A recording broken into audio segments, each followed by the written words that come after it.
implement improvement measures as set out in the GM. Thank you, President.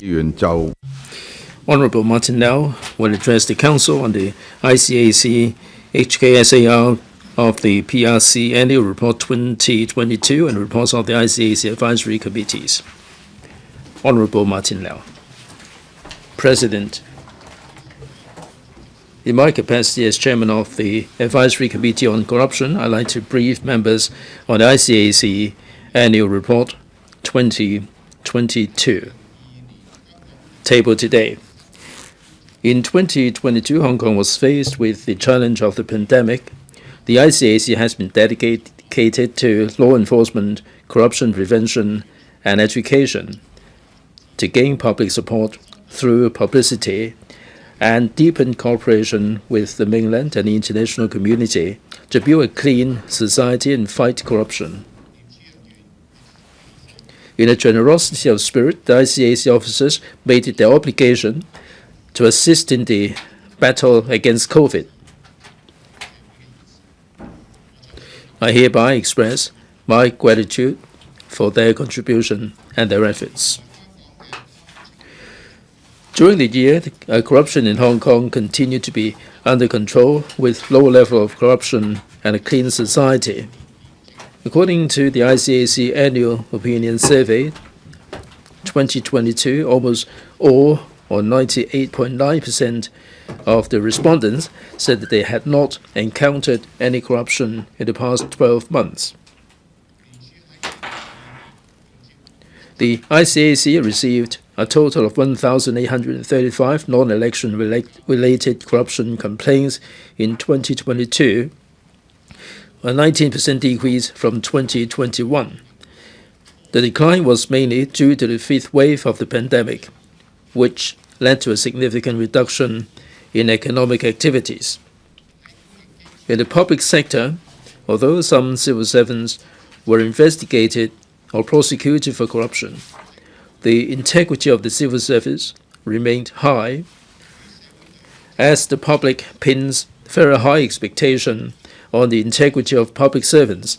The ICAC has incorporated an integrity component into the leadership training programs of the Civil Service College and for the new recruits, and promoted integrity through thematic workshops and seminars under the Ethical Leadership Program jointly organized with the CSB. In the private sector, the ICAC is particularly concerned about the building management, construction, financial and insurance industries, and has adopted an anti-corruption strategy to strengthen its capabilities through enforcement, prevention and education to maintain a clean and fair business environment in Hong Kong.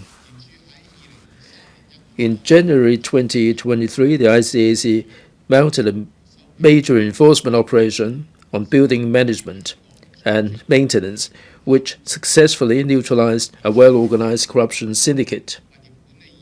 The ICAC continued to maintain close liaison with the Property Management Authority, or PMA, and the URA, and assisted the PMA in the formulation of codes of conduct and practice guides for licensed property management companies. In the construction trade, the ICAC took enforcement actions against corruption offences related to the three-runway system project of the airport and launched the Integrity Management System and Integrity Charter 2.0 to enhance integrity in the industry. As regards the financial and insurance industry, the ICAC stepped up cooperation with the regulators and worked with the Hong Kong MA and industry associations to produce a new corruption prevention guide for banks to foster a culture of integrity in the banking sector. President, I'm pleased to see that under the stewardship of the Commissioner, the ICAC has revamped the publicity strategy to garner public support and raise anti-corruption awareness. It has stepped up media publicity by upgrading the All for Integrity Facebook page into an official ICAC page and creating an ICAC official Instagram account to facilitate better understanding of the corruption work of the ICAC.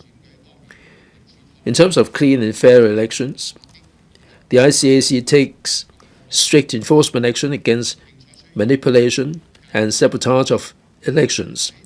The ICAC adopted a preventative strategy by putting officers at the polling stations to handle public inquiries and complaints and to monitor the counting process to ensure that all public elections were conducted in a fair, open, and just manner.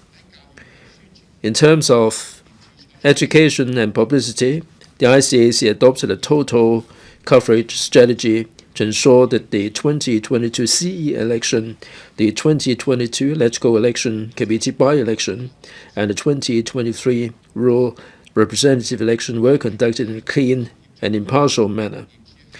On international collaboration, the ICAC resumed exchanges with overseas anti-corruption agencies and international organizations in late 2022 to strengthen collaboration and outline Hong Kong's robust rule of law and stable social environment.